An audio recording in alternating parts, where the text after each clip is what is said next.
El 6 de enero de 2017, Bernard Gore, de 71 años, tenía previsto reunirse con su esposa e hija para almorzar después de visitar el centro comercial Westfield en Sydney, Australia.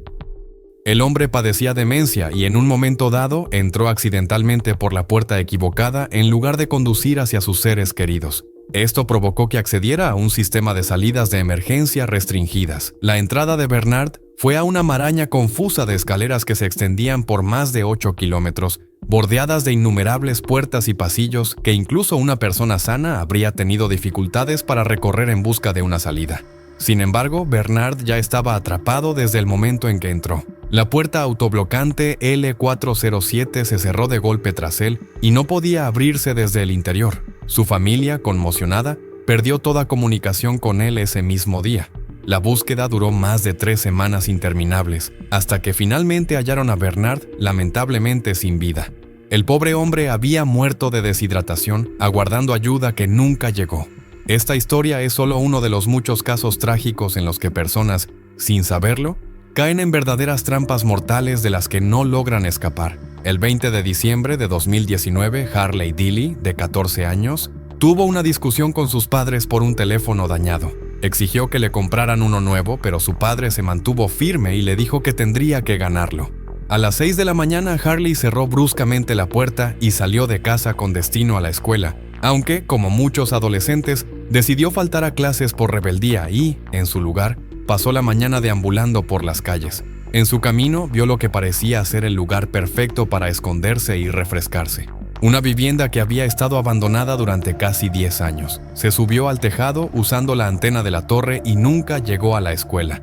De hecho, nadie volvió a verlo.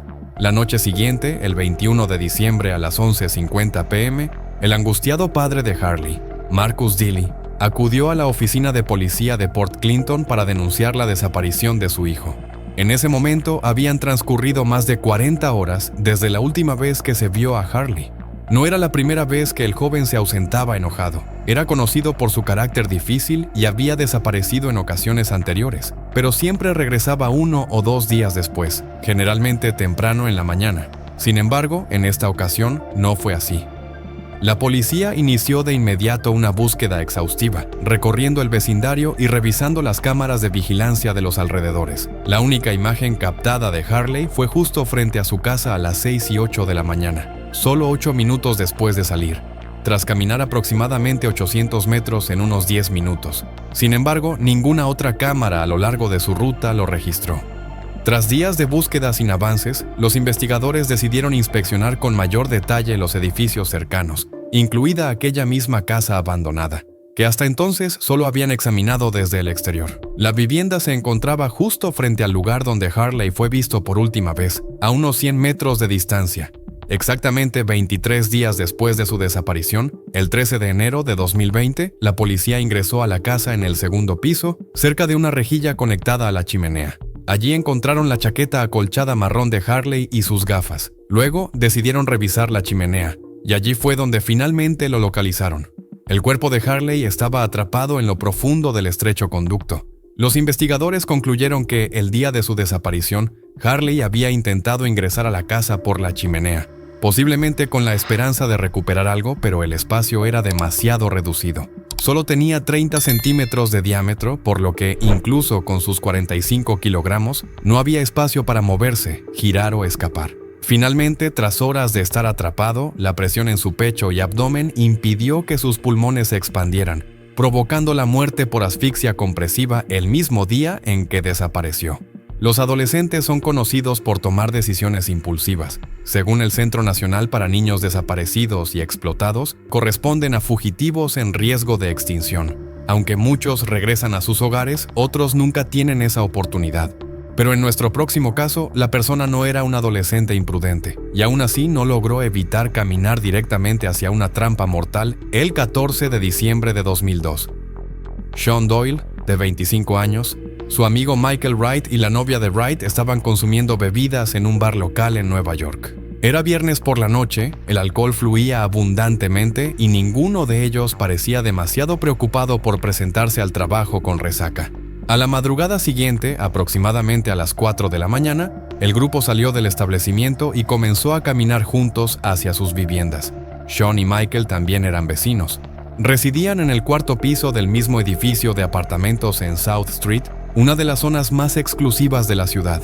Al principio estaban de buen humor, riendo, cantando y bromeando en su camino a casa.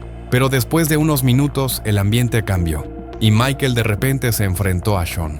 Sacó a relucir algo que le había estado molestando, acusándolo de coquetear con su novia durante una reunión reciente. El alcohol había hecho su efecto y la situación se intensificó rápidamente. La discusión se convirtió en empujones y a solo 6 minutos a pie de su apartamento, la pelea se extendió hasta la acera de Pearl y Fulton Street. Fue en ese momento cuando Michael perdió completamente el control, derribó a Sean al suelo y comenzó a golpearlo, sujetándolo de los brazos y retorciéndose las piernas con toda su fuerza.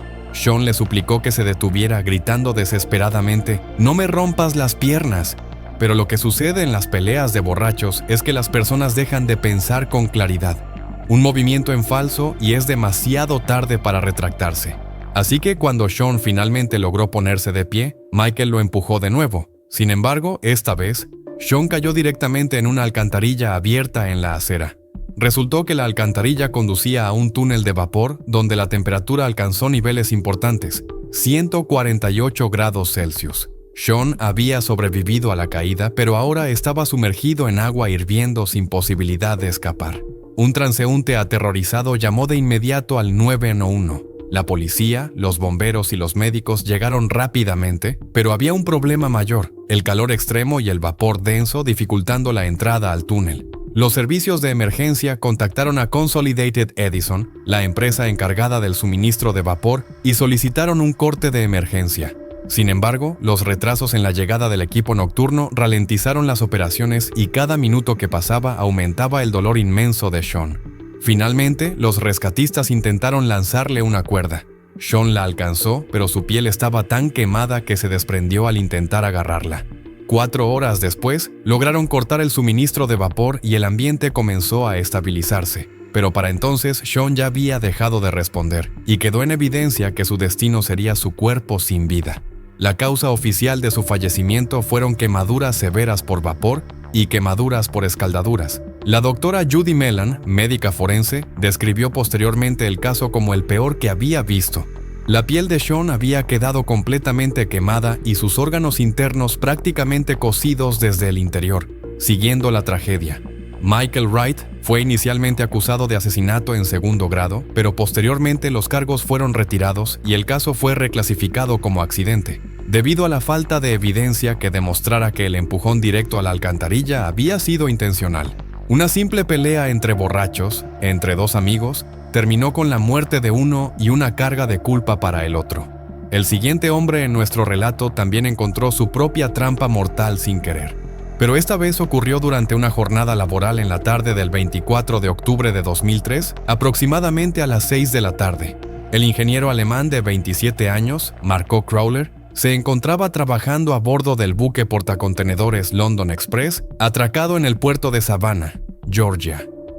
Varias horas antes, él y una tripulación de 7 hombres habían finalizado una exigente preparación en el 6º pistón del motor principal. Solo restaba una última tarea: inspeccionar todos los cilindros en busca de posibles fugas de aceite, combustible o aire. Marco y el segundo ingeniero comenzaron de inmediato. Marco se subió a la unidad de limpieza de aire a través de la escotilla delantera, mientras sus colegas permanecieron en la parte trasera para vigilar la rotación del pistón. No quiero agobiarte con los detalles técnicos, así que basta decir que este tipo de tarea requiere estrictamente la presencia de al menos 2 personas. Ambos estaban hambrientos y sumamente agotados tras un día tan exigente, por lo que acordaron en silencio acelerar la inspección, planeando incluirla en 20 minutos en lugar de la hora habitual. Una vez finalizada la revisión, Marco salió de la unidad, cerró la escotilla y cada uno tomó caminos distintos para finalmente comer algo y descansar. Sin embargo, Marco nunca apareció para la cena. Al principio nadie le prestó mucha atención, pero a las 8 de la noche, cuando la tripulación comenzó a preparar el barco para su salida programada hacia Norfolk, su ausencia empezó a ser más difícil de ignorar. La tripulación inició una búsqueda exhaustiva en todo el barco, pero Marco no se encontraba por ningún lado. Entonces, de repente, uno de los mecánicos filipinos observó hacia la escotilla frontal de la unidad de limpieza y notó un trapo rojo impregnado de aceite encajado en una grieta. Parecía fuera de lugar, pero con la salida inminente nadie tuvo tiempo de revisarlo. A las 9:30 de la noche, bajo presión de las autoridades portuarias, el capitán ordenó partir. Simplemente asumieron que la desaparición de Marco se debía a una fuga no autorizada y zarparon. 2 días después, el 26 de octubre, cuando el London Express llegó a Norfolk, los mecánicos reabrieron la escotilla para una inspección programada y lo que encontraron los dejó estupefactos. Todo el interior de la unidad estaba cubierto de aceite y vistiendo solo su ropa interior. Yacía el cuerpo sin vida de Marco Crowler. Pero ¿cómo pudo haber ocurrido esto? Se descubrió que alrededor de las 6:30 de la tarde, poco después de la inspección apresurada, Marco había regresado en silencio a abrir la escotilla y entrado nuevamente en la unidad, pero esta vez en solitario. Estaba preocupado de que la revisión anterior hubiese sido demasiado superficial y temía que, si algo salía mal, él sería el responsable. Para evitar resbalones, cerró la escotilla tras él, aunque solo la trabó parcialmente. Cuando más tarde intentó abrirla desde adentro, quedó atrapado. Ahora estaba encerrado en un tubo de acero de 16 metros de longitud, con un diámetro de solo 1,68 metros, sin ventilación alguna. Marco quedó sellado en un espacio que nunca fue diseñado para la entrada humana, sin flujo de aire forzado. Con cada respiración, el nivel de oxígeno descendió peligrosamente. En un acto desesperado, Marco intentó pedir ayuda empujando ese mismo trapo rojo en la grieta de la escotilla, con la esperanza de que alguien lo viera. Gritó por ayuda, pero el constante zumbido de la nave casi ahogó sus sonidos. La situación empeoró aún más cuando el London Express zarpó del puerto y el motor principal volvió a rugir. La unidad sellada se convirtió en un horno. El pobre hombre se quitó la ropa rápidamente, ya que la temperatura en el interior aumentaba rápidamente. Marco murió lentamente por asfixia e hipotermia, a pocos metros de sus compañeros. Lamentablemente, las probabilidades de fallecer en el trabajo son alarmantemente altas, especialmente en profesiones peligrosas. Según las últimas estimaciones de la Organización Internacional del Trabajo, casi 3 millones de personas fallecen cada año en todo el mundo debido a accidentes y enfermedades laborales. Muchas de estas tragedias, como el caso que acabamos de relatar, podrían haberse evitado con una simple acción preventiva. Comparte tus historias en los comentarios y no olvides suscribirte para más relatos impactantes de la vida real que, alguna vez, podrían ayudarte a evitar una situación mortal. Si te gustó este video, no olvides darle like, suscríbete a Tragedias y activa la campanita para no perderte ningún contenido. Comparte esta historia con tus amigos y déjanos en los comentarios qué tragedia te sorprendió más. Nos vemos en el próximo capítulo.